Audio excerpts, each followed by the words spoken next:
할렐루야. 예. 수요일 저녁에 또 이렇게 나오신 여러분 주님의 이름으로 환영합니다. 우리 같이 찬양할까요? 찬송가 164장을 함께 찬양하겠습니다. 찬송가 164장입니다. 예수 부활했으니 함께 찬양하겠습니다.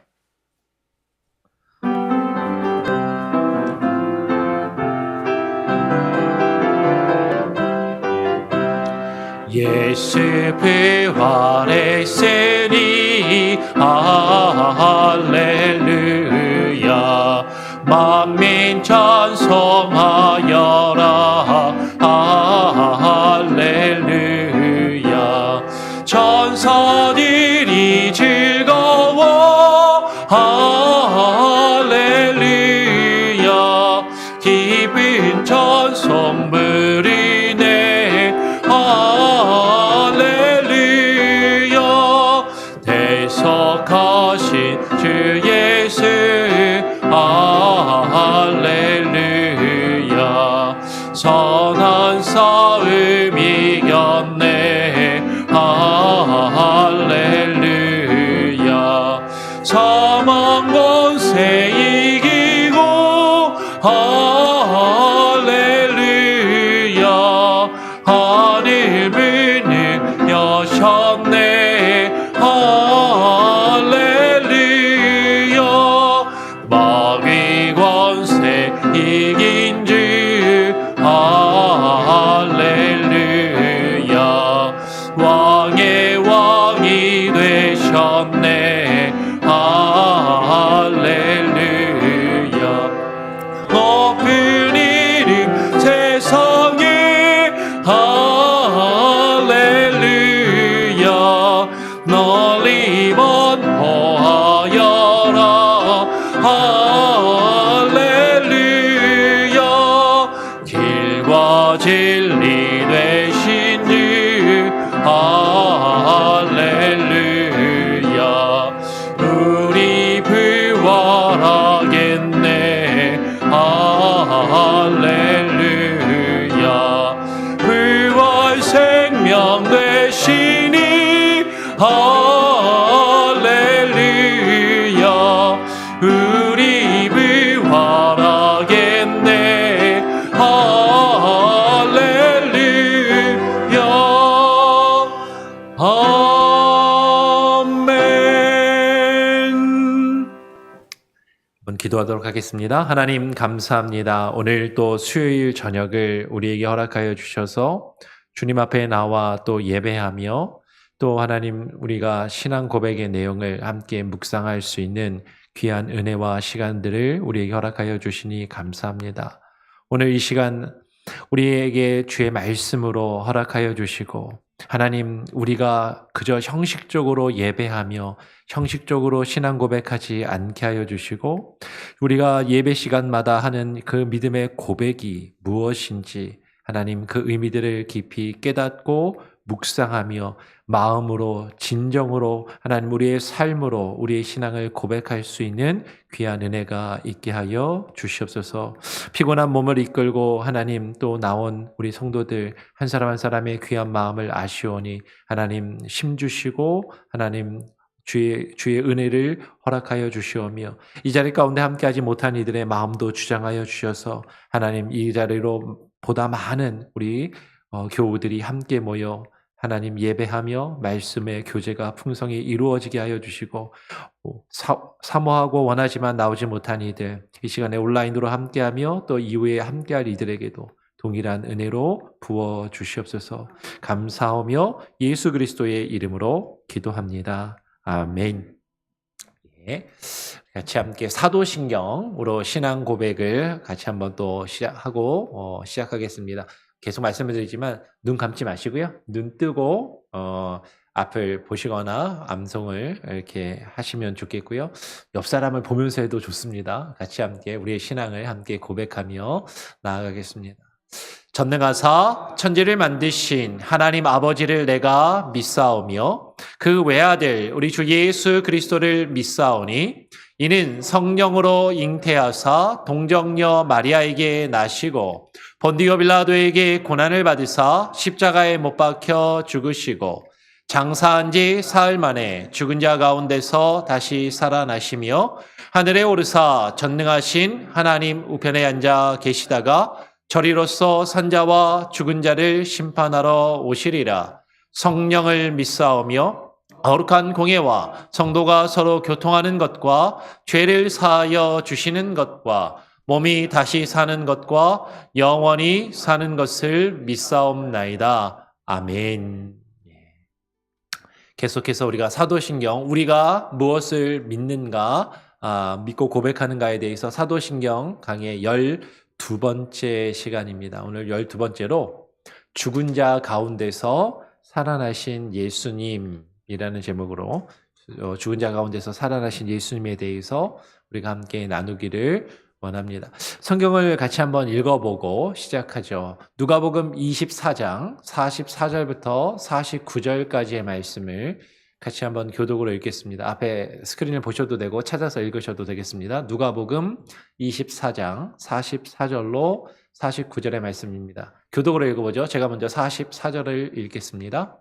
또 이르시되 내가 너희와 함께 있을 때에 너희에게 말한 바 곧 모세의 율법과 선지자의 글과 시편에 나를 가리켜 기록된 모든 것이 이루어져야 하리라 한 말이 이것이라 하시고 이에 그들의 마음을 열어 성경을 깨닫게 하시고 또 이르시되 이같이 그리스도가 고난을 받고 제3일에 죽은 자 가운데서 살아날 것과 또 그의 이름으로 죄사함을 받게 하는 회개가 예루살렘에서 시작하여 모든 족속에게 전파될 것이 기록되었으니 너희는 이 모든 일의 증인이라. 49절 볼지어다 내가 내 아버지께서 약속하신 것을 너희에게 보내리니 너희는 위로부터 능력으로 입혀질 때까지 이 성에 머물라 하시니라. 아멘. 프린트물로도 나눠드렸지만 어떤 목사님이 예수 그리스도의 부활에 대해서 설교하면서 자기 아들, 어린 아들과 대화했던 것을 소개했다고 합니다. 그러면서 그 어떤 내용이냐면 아이에게 예수님이 우리를 위해서 십자가에 달려 죽으셨다라는 것을 아이에게 쭉 설명을 했다고 해요. 그랬더니 어린 아들이 6살 난 아들이 그 목사님이 설명을 하는 걸 쭉 듣고 있다가 예수님이 정말로 나를 위해서 십자가에서 죽으셨어요? 그랬더니 아빠 목사님이 얘기하는 거죠. 그렇단다. 그분이 우리를 위해서, 너를 위해서 십자가에서 죽으셨단다라고 그렇게 이야기를 하니까 어린 아이가 그러면 예수님은 죽어서 이제 없으니까 더 이상은 나를 사랑하실 수 없겠네요 라고 그렇게 이야기를 했다라는 거예요. 예수님이 나를 사랑하셔서 십자가에 죽으셨다고 하는데 예수님이 십자가에 죽으셨으니까 더 이상은 나를 사랑하실 수 없겠네요. 그렇게 아이가 이야기를 하자 그 말을 들은 아빠 목사는 생각이 났다라는 거죠. 예수님이 십자가에 죽으시고 끝나셨다면 그것이 주님이 우리의 사랑도 어쩌면 끝이 났을 수도 있을 텐데 예수님이 십자가에 죽고 그냥 죽으신 것으로 끝나지 않고 부활하신 것이 얼마나 귀하고 값진지 깨달을 수 있었다라는 거죠. 그러면서 아들에게 이렇게 이야기했다고 합니다. 아니야. 예수님은 죽었다가 다시 살아나셔서 지금도 살아계시고 지금도 너를 사랑하신단다라고 그렇게 이야기를 해줬다라는 거예요. 그 이유는 예수님께서 죽으시고 끝나신 것이 아니라 제3일 만에 다시 살아나셔서 영원토록 우리와 함께하게 계시고 우리를 사랑하시기 때문이다라고 그렇게 이야기를 했다라는 것이죠. 여러분, 예수 그리스도의 부활은 아주 중요한 것입니다. 우리 기독교의 신앙에 있어서 예수 그리스도의 부활은 너무나도 중요하고 핵심적인 것이죠. 그런데 예수 그리스도께서 죽으시고 장사되어서 무덤에 묻히셨다는 것까지 우리가 지난 시간에 같이 살펴보았는데 근데 예수님이 죽었다라는 것까지 십자가에 달려 죽었다라는 것까지는 인정하는 사람들도 있지만 예수님을 믿지 않는 사람들 중에서도 심지어는 그것들을 부인하는 사람들도 물론 있었지만 예수가 있었고 예수가 십자가 처형을 받아서 죽었다라는 것은 역사적으로 그래도 인정하는 사람들은 있지만 그러나 예수가 죽은 다음에 3일 만에 죽은 자 가운데서 살아났다라는 것에 대해서 의심하는 그런 사람들이 있다라는 것이죠.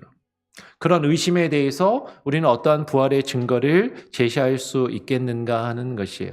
전에 이 부분에 대해서는 사실 간략히 한번 설교를 했던 적이 있는 것 같은데 복습하는 차원에서 한번 쭉 다시 한번 정리하고 뒷부분을 조금 더 나누면 좋겠습니다.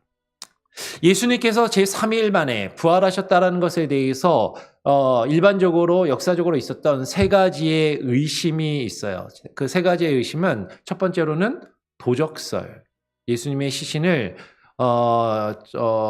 훔쳐갔다라는 것이고, 두 번째는 기절설, 예수님이 죽지 않고 기절했다라는 것이고, 세 번째는 착각, 제자들이 예수님을 너무 그리워한 나머지 예수님의 환상을 보고 착각을 했다라는 것입니다.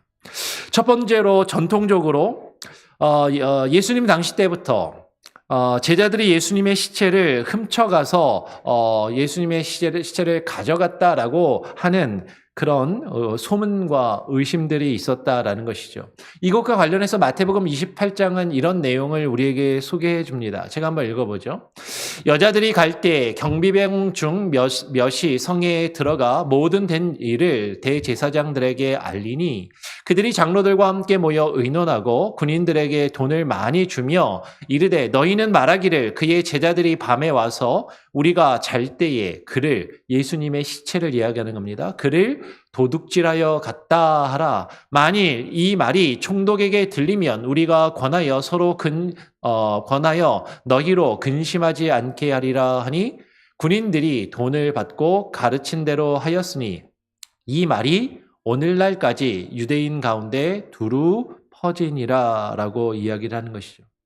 지금 이 마태복음이 기록될 당시에도 초대교회 당시에도 예수님의 시신을 예수님의 제자들이 훔쳐갔다라고 하는 그런 소문이 유대인들 가운데 두루 퍼져 있었는데 그것은 지금 당시 대제사장들이 그 무덤을 지키던 병사들에게 돈을 주고 그런 헛소문을 거짓 소문을 퍼뜨리게 했던 것이다라고 성경은 우리에게 그렇게 증거를 하고 있어요.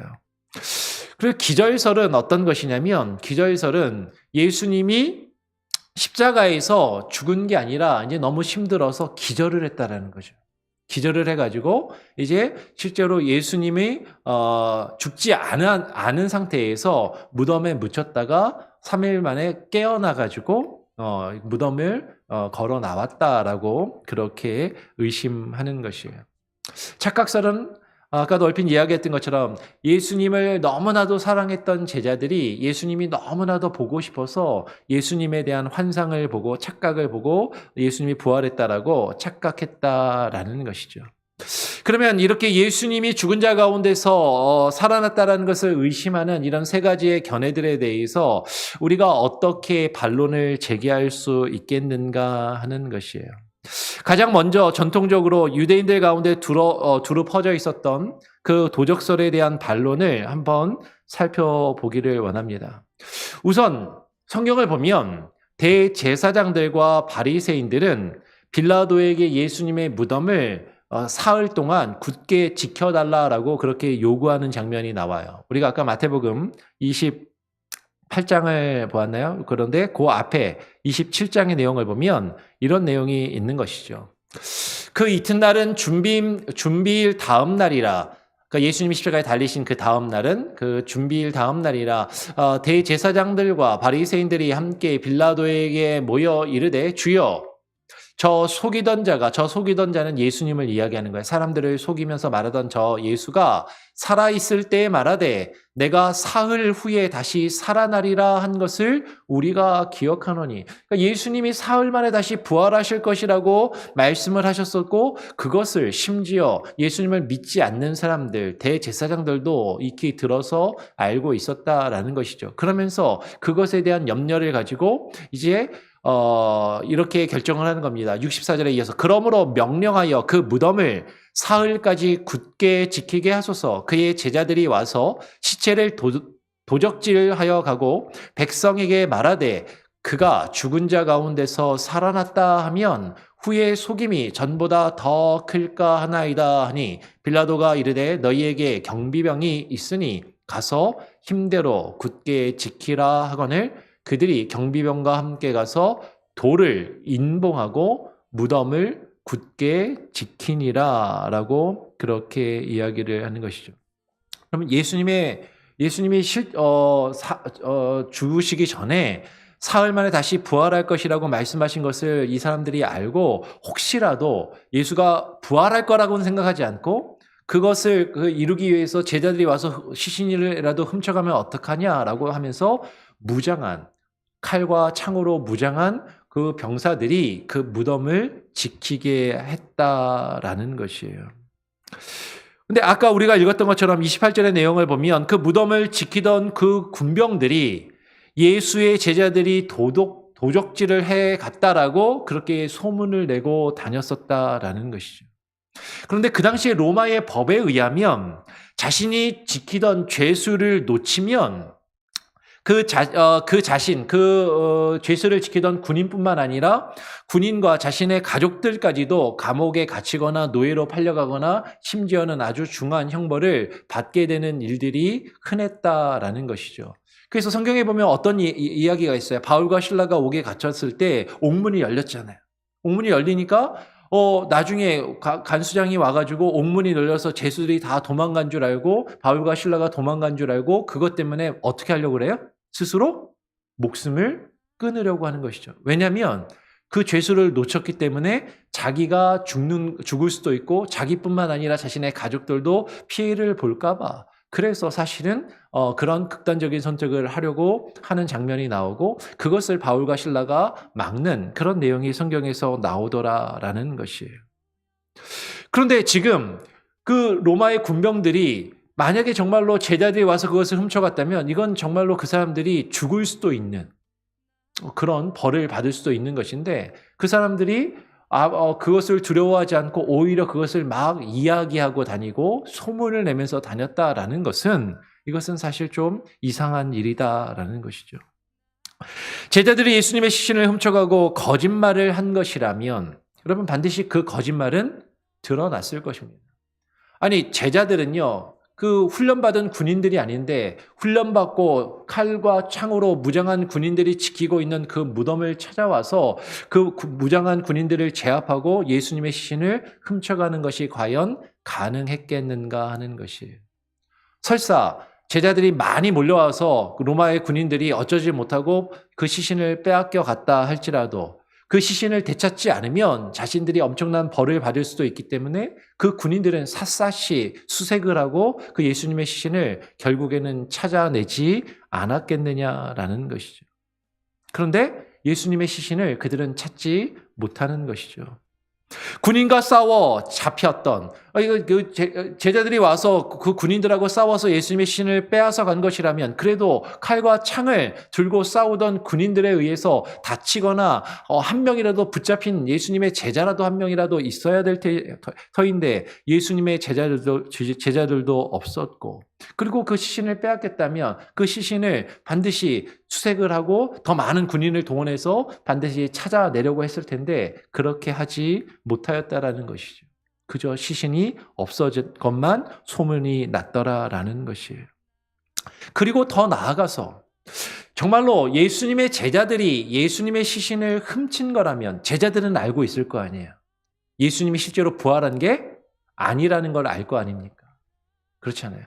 그러면 예수님이 부활하지 않고 자신들이 시신을 훔쳐서 예수님이 부활했다라고 거짓말을 한 것이라면 그 예수가 부활했다라는 그 믿음과 신앙을 지키기 위해서 그들이 순교를 하기까지 목숨을 버리기까지 그 비밀을 계속해서 그것을 예수님이 부활했다라고 말하고 그것을 주장할 수 있겠는가 하는 것이죠. 적어도 예수님의 제자들 중에 한 명 정도는 몇 명 정도는 내가 예수님의 시신을 훔쳐서 어디다가 숨겼다라고 말할 수도 있을 텐데 그렇게 하는 제자들도 없었다라는 것이에요.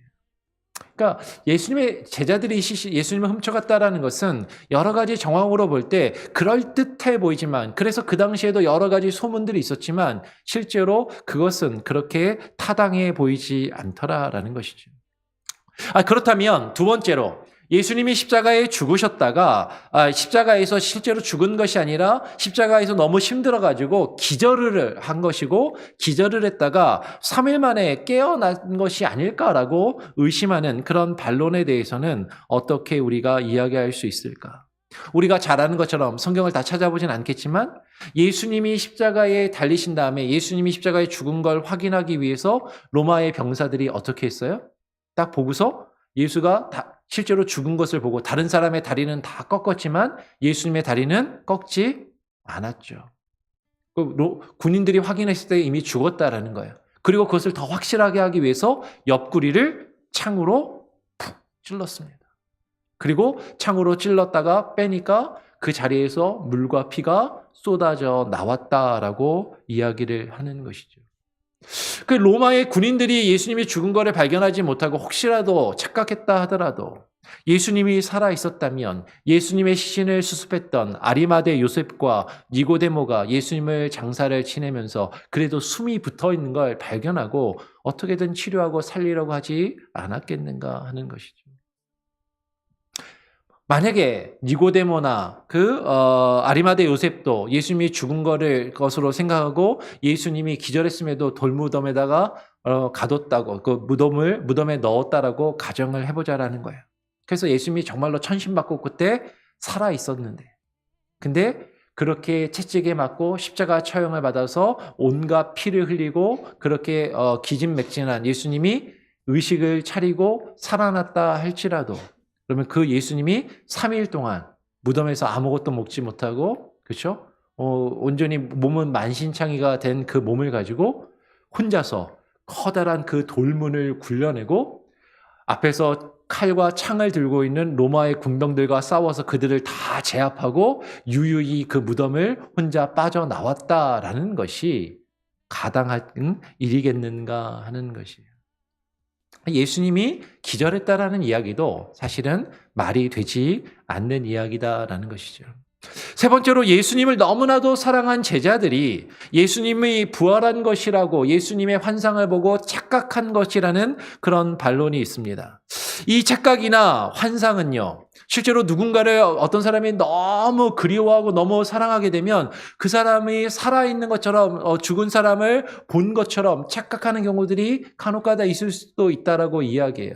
심리학자들이나 어떤 정신 분석학을 연구하는 사람들은 그런 일이 간혹가다 있을 수도 있다라고 이야기를 합니다. 그런데 그런 환상은 1명 혹은 2명 정도 적은 사람들에게 일어날지는 모르지만 동시에 수십 명, 수백 명의 사람들이 지속적으로 그런 환상을 경험하는 일은 극히 드물고 있을 수 없는 일이다라는 것이죠. 그런데 성경은 오늘 고린도전서 15장 4절로 8절에 보면 우리에게 이렇게 증거하는 것이에요.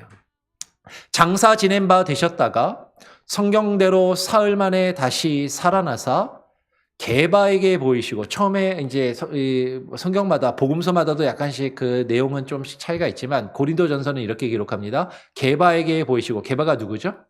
게바는 베드로의 다른 이름이에요. 베드로는 헬라어로 반석이라는 뜻이고 게바는 아람어로 반석이라는 뜻입니다. 베드로에게 보이시고 후에 12 제자에게 보이시고 그 후에 500여 형제에게 일시에 동시에 한 번에 보이셨나니, 그 중에 지금까지 대다수는 살아있고 어떤 사람은 잠들었으며 어떤 사람은 죽었다라는 것이죠. 그 후에 야고보에게 보이셨으며, 이 야고보는 예수님의 동생 야고보를 이야기합니다. 그 후에 모든 사도에게와 맨 나중에 만삭되지 못하여 난 자 같은 내게도, 이것은 지금 이 말을 하고 있는 사도 바울을 이야기하는 거죠. 원래 예수님을 믿지 않았던, 그래서 예수님을 믿는 예수님의 제자들을, 기독교인들을 잡아서 가두고 죽이던 그 바울에게 부활하신 예수님이 나타나서 보였다라고 지금 바울은 이야기하는 것이에요. 한 사람이 그냥 예수님을 너무 사랑한 베드로 혼자서 그거 예수님을 봤다라고 착각했다면 그러면 뭐 그럴 듯 할 수도 있겠는데, 예수님에게 한 사람이 아니라 12제자에게 수십 명의 사람들에게 오늘 고린도전서 15장 6절은 500여 형제에게 500명에게 동시에 보이셨다. 일시에 한 번에 보이셨다라고 이야기하고 예수님을 본 많은 사람들이 지금도 살아있고 더러는 죽은 자도 있다라고 이야기를 하는 것이죠. 그리고 그 예수님은요. 성경에서 어떻게 이야기하냐면 부활하신 다음에 40일 동안 제자들에게 자신을 보이시고 그리고 제자들과 여러 가지 말씀을 나누시고 성경을 풀어 가르쳐 주셨다라고 그렇게 이야기를 합니다. 그런 환상을 수십 명, 수백 명의 사람들이 지속적으로 40일 동안 경험하는 것은 사실 불가능한 일이다라는 것이죠. 예수님의 부활을 의심하는 제자들에게 예수님께서 친히 부활하셨다라는 사실을 또한 증거하셨다라는 것을 오늘 성경은 우리에게 증거해줘요. 여러분, 예수님이 부활하셨다라는 것을 예수님을 안 믿는 사람들만 이렇게 도적설, 어떤 기저의설, 착각, 환상에 대한 착각설 이런 것을 이야기하는 것이 아니라 처음에 예수님이 부활하셨을 때 예수님이 부활했다는 소식을 들은 예수님의 제자들조차도 사실은 그것을 처음에는 온전히 믿지 못하였고 예수님이 직접 나타나셔서 그 제자들에게 보이셨던 것을 성경은 우리에게 증거해 줍니다. 제가 지금 시간 때문에 다 찾아서 보지는 않겠지만 누가복음 24장을 보면 누가복음 24장 13절 이하를 보면 엠마오로 가던 두 제자와 예루살렘에 모여있던 제자들도 처음에는 예수님이 부활하셨다는 걸 의심했었어요. 그런데 그 엠마오로 가던 제자들은 예수님이 부활을 믿지 못하고 예수님을 처음에 알아보지 못하였지만 그 예수님을 그리고 예수님의 12제자들도 예수님이 처음에 그들에게 나타나셨을 때 예수님이 부활한 것이로 생각하지 않고 예수님의 영이 쉽게 말하면 우리말로 하면 귀신이 죽은 유령이 온 것으로 그렇게 생각을 하기도 했었다라는 것이죠. 그런 제자들에게 부활하신 예수님이 누가복음 24장 39절 40절을 보면 자신의 손과 발을 못 박히신 손과 발을 보이시고 그리고 자신이 살아있는지 자신이 십자가에 못 박히신 예수님인지 알라라고 말씀하시면서 그 손과 발을 보이셨습니다. 그리고 그것을 심지어 만져보라라고 말씀하시면서 영은 살과 뼈가 없으되 너희 보는 바와 같이 나는 있느니라라고 그렇게 말씀을 하시는 것이죠. 예수님이 그렇게 제자들에게 나타났을 때 누가복음 24장 41절에 보면 그럼에도 제자들은 기뻐야 하면서도 너무 기뻤기 때문에 오히려 그것을 믿지 못하고 그것을 이상하게 여겼다라고 성경은 그렇게 주장해요. 그때 예수님이 그들이 예수님이 부활하여 오셨다는 것을 다시 확인시켜 주시기 위해서 여기에 무슨 먹을 것이 있느냐라고 물어보시고 제자들에게 음식을 받아서 음식을 드시게 됩니다. 구운 생선 한 토막을 받으시고 그것을 그 앞에서 잡수시게 되는 것이죠. 예수님은 자신을 의심하는 자신이 부활한 것을 의심하는 제자들에게 부활의 증거로 손과 발을 보여주셨고 그 앞에서 음식을 드시면서 잡수어 먹는 모습을 보이신 것이죠. 그리고 계속해서 그 말씀을 가르쳐 주시는 그 일들을 제자들에게 행하셨다라는 것이에요. 성경에서 예수님을 가리켜 모든 것이 이루어져야 하라는 그 말씀, 그 가운데 부활의 내용이 있고 그 부활은 말씀대로 이루어진 것이다라는 것이죠. 이미 예수님께서는 십자가에 달려 죽으시기 전에 제자들에게 성경에 자신을 가리켜 기록된 모든 것이 다 이루어져야 하리라라고 그렇게 말씀을 하셨습니다. 우리가 아까 처음에 시작하면서 읽었던 그 본문의 말씀 44절에 보면 모세의 율법과 선지자의 글과 시편에 기록된 대로 예수님께서 부활하셨음을 증거하고 있는 것이죠. 지금 모세의 율법과 선지자의 글과 시편이라는 것은 구약 성경을 말하는 것입니다. 그러니까 신약 성경에서 성경이라고 그렇게 기록된 내용은 신약은 아직 다 완성되지 않은 상태였기 때문에 보통 구약 성경을 이야기하는 것으로 보아야 돼요. 그래서 우리 개신교에서는 기독교에서는 구약 성경을 모세오경, 역사서, 선지서, 시가서 이렇게 4개의 부분으로 나누지만 유대인들은 구약 성경을 나눌 때 모세의 율법과 선지자의 글과 시편 혹은 성문서라고 하는 세 개의 분류법을 사용하고 있었다라는 거죠. 지금도 그럽니다. 그래서 이것은 구약 성경을 이야기하는 것이고 구약 성경에 기록된 대로 예수님이 부활하셨음을 성경은 우리에게 증거하는 것이죠. 예수님은 고난받으시기 전에 제자들에게 성경에서 자신을 가리켜 기록된 말씀들을 쭉 알려주셨습니다. 그리고 그것을 성경은 우리에게 증거하는 것이죠. 한번 보겠습니다. 고린도전서 15장 3절로 4절의 말씀을 보면 이렇게 기록해요. 바울이 이렇게 이야기하는 겁니다. 내가 받은 것을 먼저 너희에게 전하였노니, 사도 바울도 지금 이것을 예수님의 제자들에게 듣고 배워서 받은 말씀이다라는 것이죠. 그러면서 이는 성경대로 그리스도께서 우리 죄를 위하여 죽으시고 장사 지낸 바 되었다가 성경대로 사흘 만에 다시 살아나사라고 이야기를 합니다. 성경에, 구약에 이 말씀에 예언이 있었고 성경대로 예수님이 죽으시고 성경대로 다시 사흘 만에 다시 살아나셨다라고 이야기를 하는 것이죠. 요한복음 5장 39절에서 예수님께서 직접 이렇게 말씀하셨어요.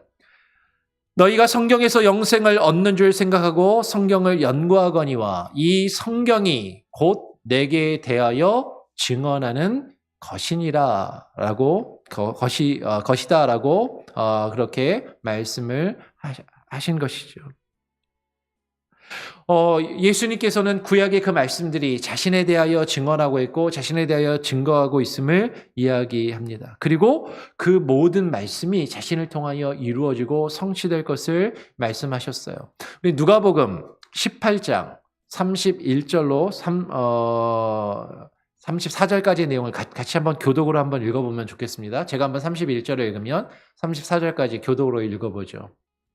예수께서 12제자를 데리시고 이르시되 보라 우리가 예루살렘으로 올라가노니 선지자들을 통하여 기록된 모든 것이 인자에게 응하리라, 인자를 통해서 이루어지리라 라고 말씀하시고 32절 인자가 이방인들에게 넘겨져 희롱을 당하고 능욕을 당하고 침뱉음을 당하겠으며 그들은 채찍질하고 그를 예수님을 죽일 것이나 그는 3일 만에 살아나리라 하시되 34절 제자들이 이것을 하나도 깨닫지 못하였으니 그 말씀이 감추었으므로 그들이 그 이르신 바를 알지 못하였더라 라고 이야기를 합니다.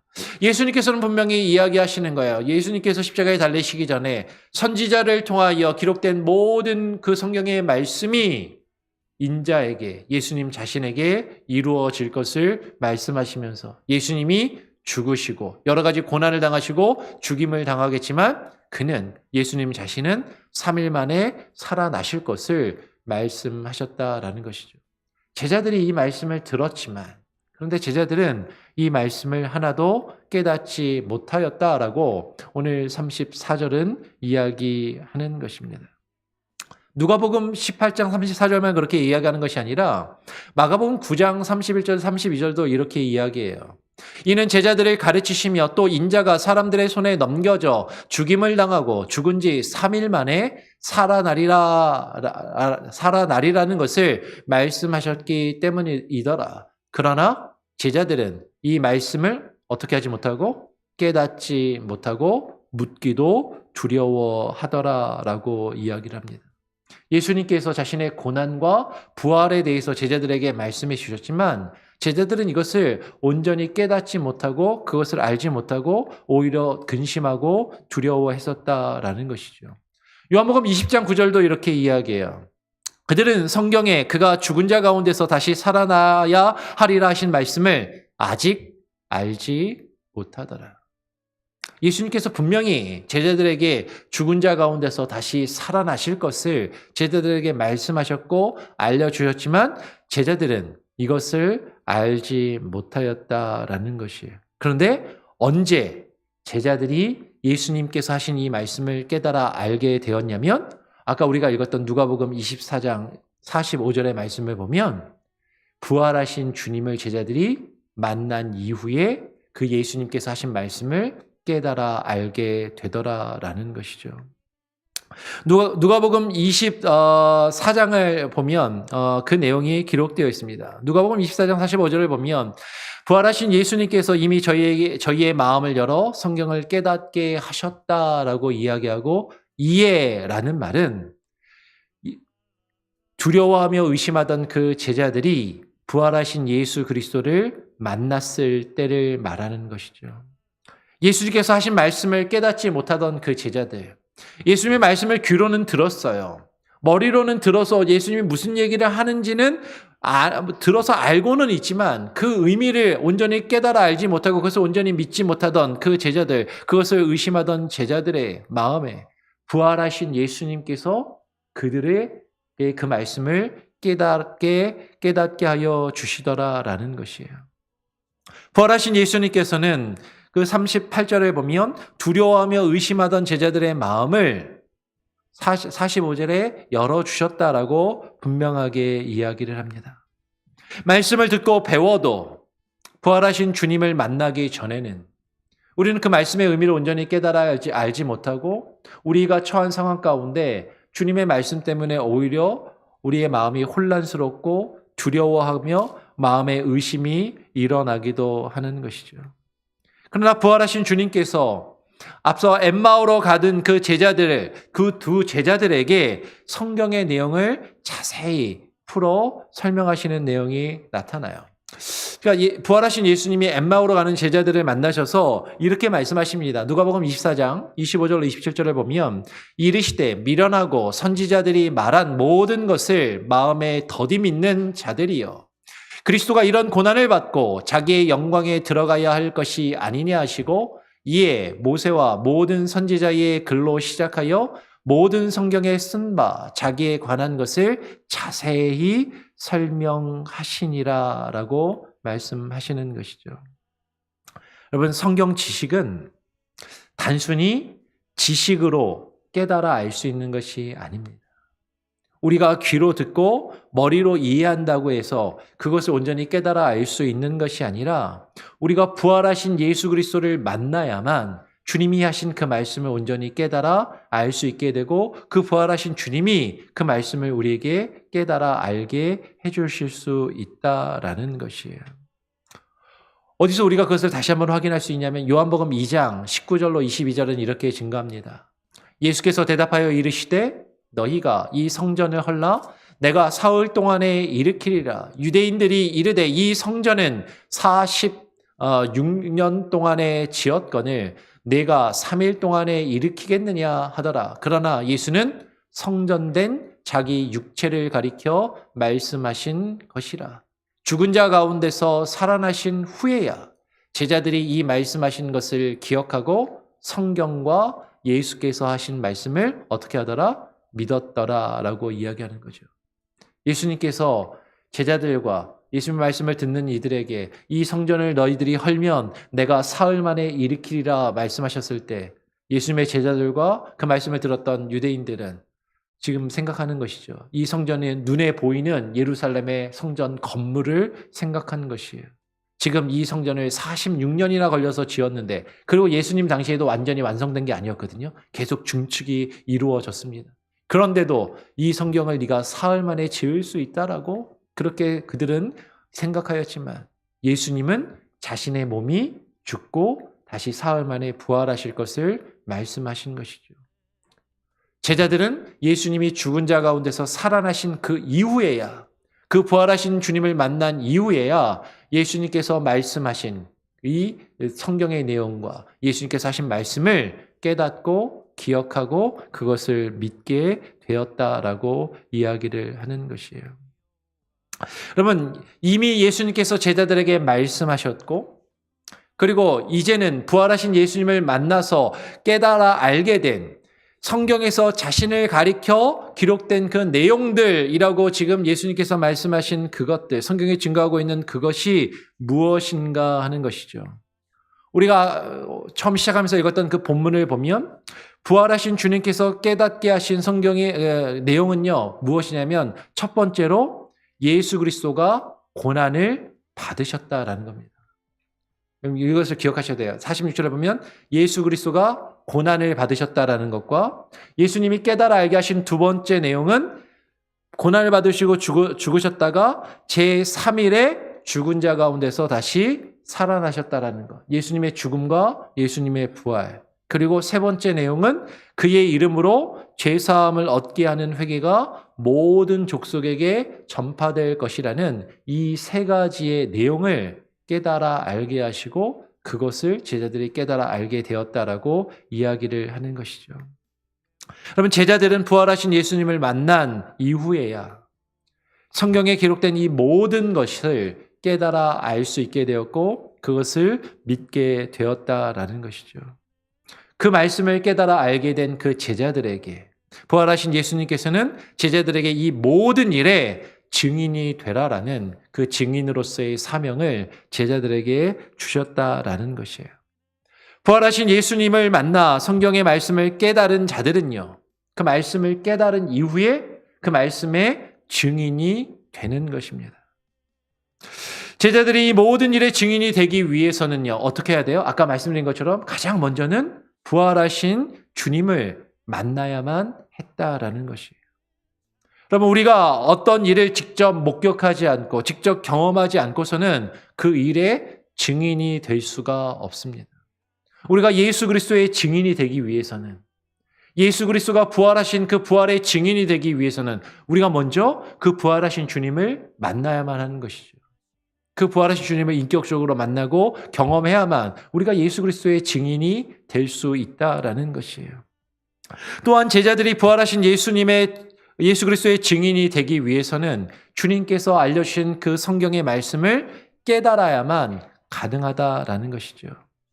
증인이 증거할 내용은요, 자기 자신이 하고 싶은 말을 하는 게 아닙니다. 자기 생각을 말하는 것이 아니라 지금 성경이 무엇을 기록하고 말씀하셨는지 그 성경의 증거, 성경의 말씀을 증거해야만 한다라는 것이죠. 부활하신 주님을 만나고 성경의 말씀을 깨달은 자들은요, 이 모든 일에 내가 증인으로서의 사명을 받았다라는 그 의식을 가지고 있어야 돼요. 아, 주님이 나를 증인으로 부르셨구나. 나에게 증인의 사명이 있구나라는 그 의식과 그 생각을 가져야만 한다라는 것이죠. 증인은 자신이 목격하여 알고 있는 그 사실을 사실 그대로 증언해야만 한다라는 그 의식이 있어야만 됩니다. 근데 그것이 없으면 나는 내가 봤지만 증거 안 할래. 그렇다면 참 증인이 될 수 없는 것이죠. 부활하신 예수 그리스도를 만나 성경의 말씀을 듣고 깨달은 우리가 이제 예수 그리스도의 증인이 되어야 한다라고 성경은 우리에게 증거하고 있는 것이죠. 예수님께서 말씀하시고 그 제자들에게 깨닫게 하신 이 모든 일에 증인된 제자들이 우리가 전해야 될 그 내용이 뭐예요? 아까 이야기했던 세 가지예요. 그 세 가지를 우리는 전해야 되는 것입니다. 다시 한번 뭐라고요? 우리가 전해야 될 첫 번째 내용은 바로 예수 그리스도께서 고난을 받으셨다라는 사실입니다. 우리를 위하여 고난을 받으시고 십자가에 죽으셨다라는 것. 우리가 전해야 될 두 번째 내용은 무엇입니까? 예수님이 제3일에 죽은 자 가운데서 부활하셨다라는 거예요. 예수님의 십자가의 죽으심과 부활을 전해야 돼요. 그리고 또 더 중요한 세 번째 내용은 그의 이름으로 죄사함을 얻게 하는 회개가 모든 족속에게 전파될 것임을. 즉 예수님이 십자가에 죽으시고 부활하신 것을 통해서 그 이름으로 우리가 죄사함을 받게 되고 그 죄사함을 얻게 하는 그 회개의 역사가 모든 족속에게 전파된다라는 것을 우리는 깨닫고 그것을 또한 증거할 사명이 우리에게 있다라는 것이죠. 이것과 관련해서 이와 유사한 내용이 사도행전 10장에도 기록되어 있습니다. 한번 볼까요? 사도행전 10장 38절로 43절까지의 내용을 한번 쭉 보죠. 제가 일단 38절부터 40절까지는 제가 한번 읽어보겠습니다. 하나님이 나사렛 예수에게 성령과 능력을 기름 붓듯 하셨음에 그가 두루 다니며 선한 일을 행하시고 마귀에게 눌린 모든 사람을 고치셨으니 이는 하나님이 함께 하셨습니다. 우리는 유대인의 땅과 예루살렘에서 그가 행하신 모든 일의 증인이라. 이 우리가 누구죠? 예수님의 부활을 목격한 예수님의 제자들. 우리는 유대인의 땅과 예루살렘에서 그가 예수님께서 행하신 그 모든 일을 직접 보고 경험한 그 모든 일의 증인이라. 그들이 예수 그리스도를 그들이 유대인들이 나무에 달아 죽였으나 하나님이 사흘 만에 다시 살리사 나타내시되 예수님이 죽으시고 3일 만에 다시 부활하신 것을 지금 이야기하며 그 일에 자신들이 증인이다라고 이야기를 하고 있는 것이죠. 41절을 제가 한번 읽으면 42절, 43절을 같이 한번 읽어보죠. 모든 백성에게 하신 것이 아니요 오직 미리 택하신 증인 곧 죽은 자 가운데서 부활하신 후 그를 모시고 음식을 먹은 우리에게 하신 것이라. 42절 43절 같이 한번 읽어보겠습니다. 시작. 우리에게 명하사 백성에게 전도하되 하나님이 살아있는 자와 죽은 자의 재판장으로 정하신 자가 곧 이 사람인 것을 증언하게 하셨고 그에 대하여 모든 선지자도 증언하되 그를 믿는 사람들이 다 그의 이름을 힘입어 죄사함을 받는다 하였느니라. 지금 성경은 분명하게 증거하고 있는 것이에요. 예수님이 나무에 십자가에 달려 죽으신 것과 사흘 만에 다시 살아나신 것과 하나님이 그를 사흘 만에 살리신 것과 그리고 그것을 우리에게 증거하도록 명하셨다라는 것이죠. 그를 믿는 사람들이 다 그의 이름으로 힘입어 죄사함을 얻게 되는 그 일을 증거해야 한다라는 것이에요. 예수님께서 아버지 하나님이 약속하신 것을 부활하신 예수님께서는요. 하나님이 약속하신 것을 제자들에게 우리에게 보내시겠다고 우리가 처음에 읽었던 그 본문의 49절을 보면 그렇게 기록을 합니다. 예수님께서 말씀하신 하나님께서 아버지 하나님께서 약속하신 것이 무엇이에요? 성령을 우리에게 보내어 주시겠다라고 약속하신 것이죠.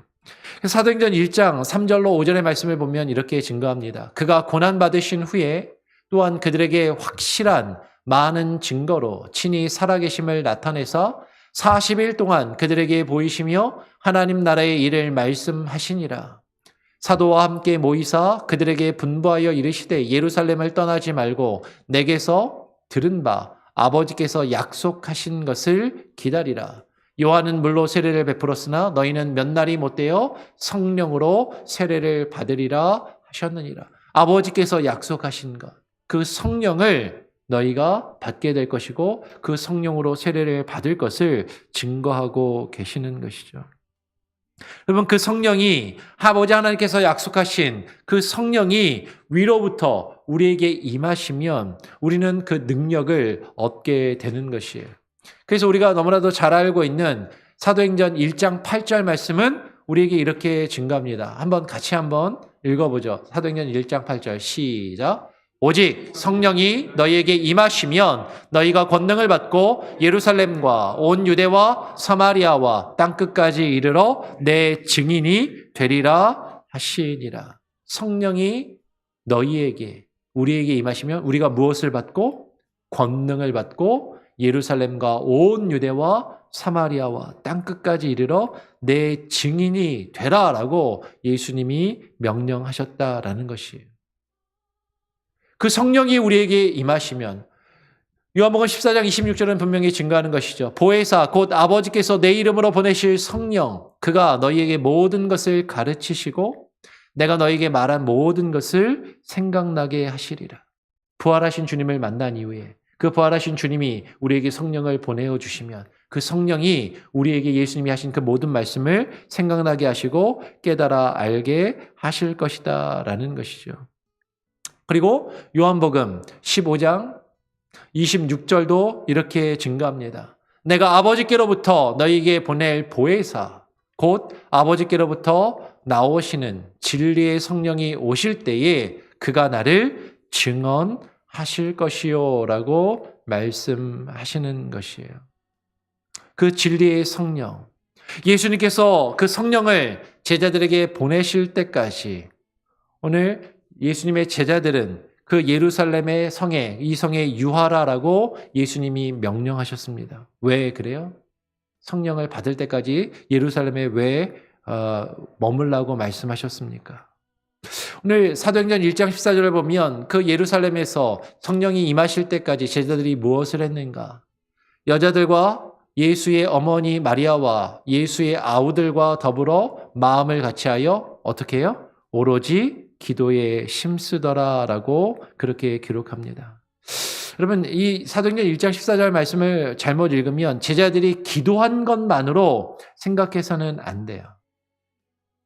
여러분, 제자들은 40일간 예수님이 부활하신 다음에 제자들에게 며칠 동안 나타나셨다고요? 40일 동안 나타나셨고 예수님은 승천하셨어요. 그리고 40일 다음에 10일이 지난 다음에 50일 뒤에 부활하시고 50일 뒤에 오순절에 성령이 임하셨습니다.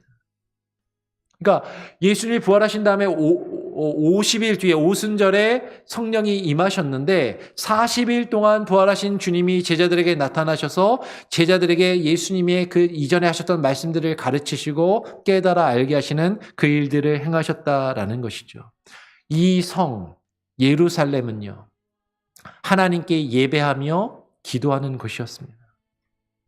그 예루살렘은 하나님의 말씀이 선포되는 곳이에요. 주의 성령이 임할 때까지 이 성에 예루살렘에 머물라라는 것은 하나님을 예배하는 그 예배의 공동체 가운데서 하나님의 말씀이 선포되며 증거되는 것 가운데서 주의 말씀을 듣고 기도에 힘써야 할 것을 말씀하시는 것이죠.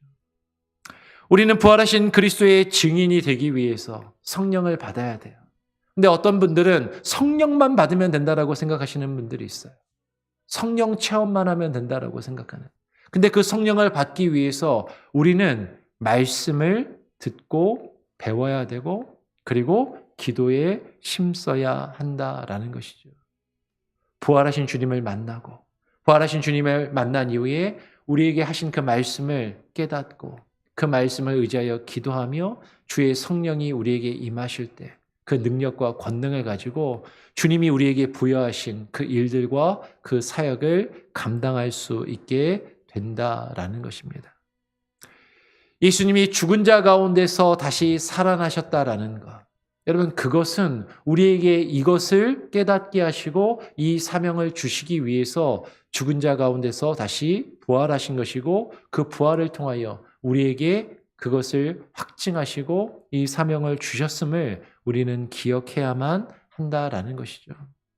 오늘 우리가 사도신경의 내용을 고백할 때 그냥 죽은 자 가운데서 사흘 만에 부활하사 하늘에 오르시고로 그냥 넘어가는 것이 아니라 부활하신 그 주님이 부활하셔서 제자들에게 나타나 보이시고 명하신 그 모든 일들, 우리에게 증인의 사명을 주신 것들, 그것들을 마음에 담고 기억하며 주님이 죽은 자 가운데서 부활하셨음을, 그 부활하신 주님이 우리에게 오셨고 우리가 그분을 만나야 함을, 그분을 통하여 그 말씀을 듣고 깨달아야 함을, 그리고 우리가 그 말씀을 깨달아 주님의 증인이 되어야 함을 우리가 깊이 새기고 정말로 예수 그리스도의 증인이 되실 수 있는 저와 여러분이 될 수 있기를 간절히 소원하고 축원합니다. 아멘. 예, 우리 같이 함께 찬양하고 기도하도록 하죠. 찬송가 167장입니다. 찬송가 167장을 함께 찬양하고 기도하겠습니다. 즐겁도다 이날 167장입니다.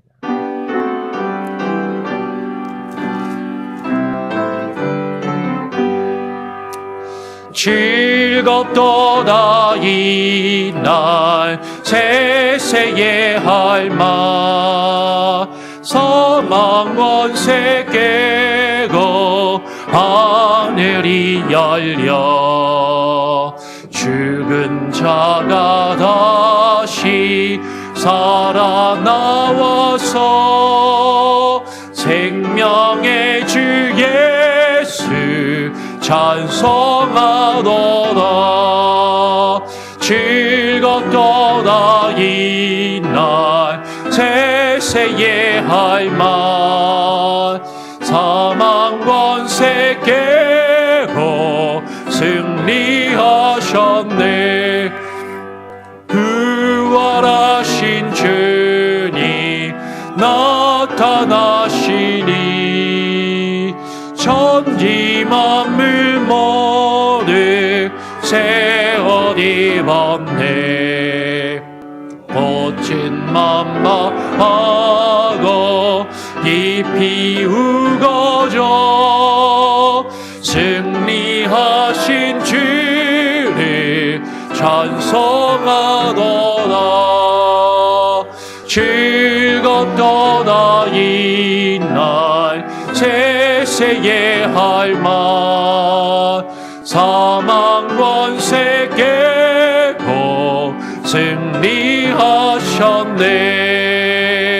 생명의 주 예수 죽음 이기고 무덤 문을 열고 살아나셨네.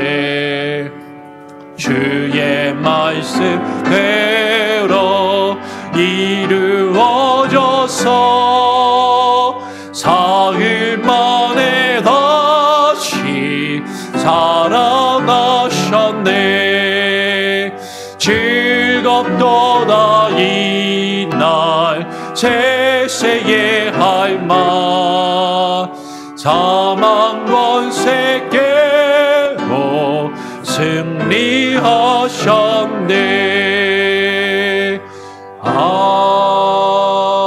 아멘. 제가 한번 기도하고요. 우리가 사도신경으로 마칠 수 있도록 하겠습니다. 조용히 좀 반주를 좀 깔아주시고요. 기도하도록 하겠습니다. 하나님 아버지, 오늘 사도신경의 내용을 통하여 예수 그리스도께서 죽은 자 가운데서 살아나셨음을 우리가 함께 나누고, 예수님이 죽은 자 가운데서 살아나신 이유와 그 목적이 무엇인지까지 오늘 우리가 함께 나누고 살펴보았습니다.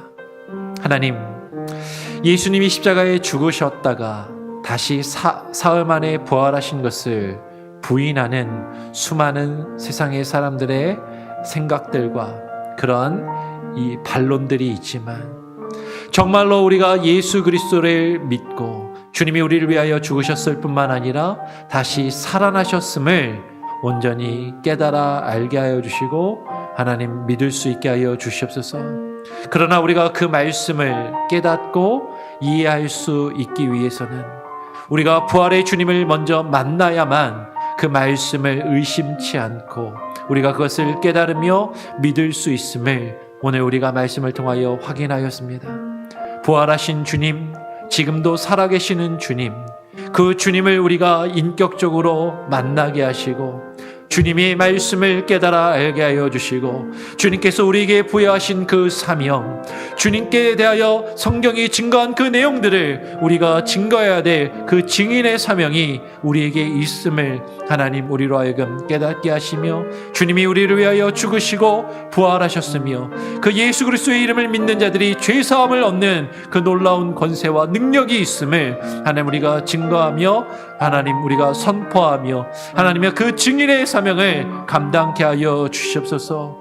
우리 교회 온 성도들 한 사람 한 사람이 주의 말씀을 반응하게 하시고 주의 말씀을 듣고 깨닫게 하여 주시되, 부활하신 주님을 먼저 인격적으로 만나게 하여 주시며, 주님을 인격적으로 만난 이후에 주님께서 우리에게 부여하신 그 말씀의 뜻을 깨달아 알며 그 말씀을 나아가 증거하는 참된 증인의 사명을 온전히 감당케 하여 주시옵소서.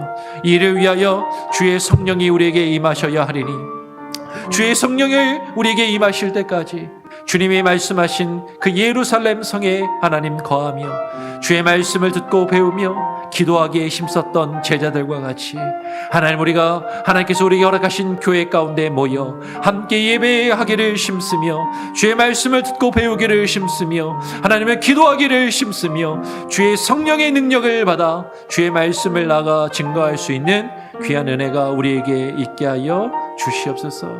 하나님 사모합니다. 그 놀라운 능력을 체험케 하시고 하루하루를 살아갈 수 있는 귀한 은혜와 능력으로 채워 주시옵소서. 오늘 수요 예배 가운데 나온 온 성도들, 그리고 온라인으로 함께 이 예배를 참여하며 또 말씀을 듣는 이들, 이후에 또한 온라인으로 함께 이 말씀을 나눌 이들, 하나님 모두에게 동일한 은혜와 성령의 역사를 나타내 주시며 우리의 신앙의 고백이 하나님 입술로만 형식적으로 하는 고백이 되지 아니하게 하시고 진실한 고백이 되게 하시며 우리의 삶의 고백이 되게 하여 주시옵소서.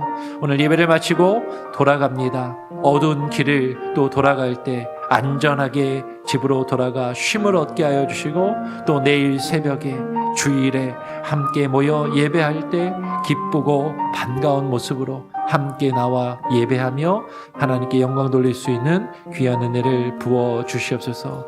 감사하며 예수 그리스도의 이름으로 기도합니다. 아멘. 우리 사도신경으로 수요예배를 마치도록 하겠습니다.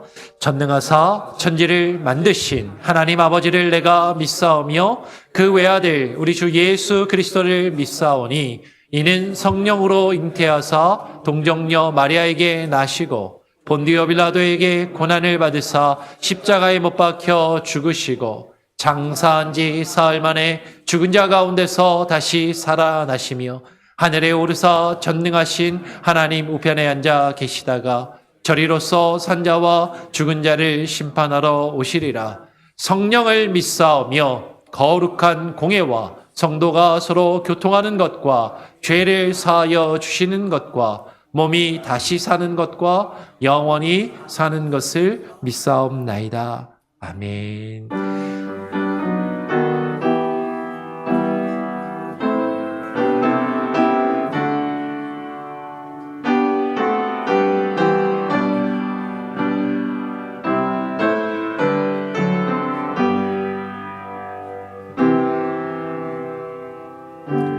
자유롭게 기도하시고 또 인사 나누시고 교제하시길 바랍니다.